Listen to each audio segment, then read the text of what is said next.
Hi! Welcome to my channel Padma Ravinder. ఈరోజు నేను అష్టాదశ శివలింగాల ముగ్గు వేస్తున్నాను. 8 లింగాలు. పైనొకటి, కిందొకటి ఇవి 2, 2 వచ్చేసి 4 అవి 8. 8 లింగాలు. 10 చుక్కలు పెట్టేసుకొని 10 వరుసలు వచ్చేదాకా పెట్టేసుకొని ఇలా ఒక్కొక్కటి శివుడిని వేసేసుకోవాలి. 4 సైడ్లు వేసేసుకొని మధ్యలో చుక్క పెట్టేసుకోవాలి.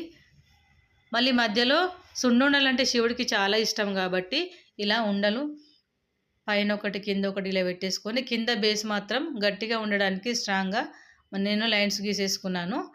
ఇలా లైన్స్ గీసేస్తే స్ట్రాంగ్‌గా కనిపిస్తుంది కాబట్టి. ఇది నేను సోమవారం రోజు కంపల్సరీ ఈ ముగ్గు వేసేస్తాను.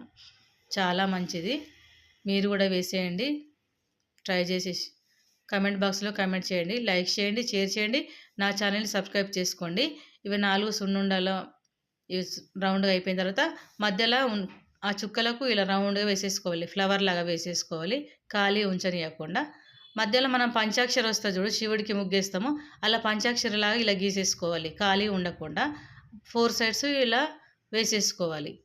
ఇలా పంచాక్షరి ముగ్గు వేసేసుకుందాం. శివుడికి పంచాక్షరి ముగ్గు కూడా చాలా ఇష్టం కాబట్టి మధ్యలో అలా వేసేసుకొని ఖాళీ ఉండకుండా శివుడికి మనము నైవేద్యం పెడతాం కదా! అలా పెట్టేసి ఓకే. బాయ్.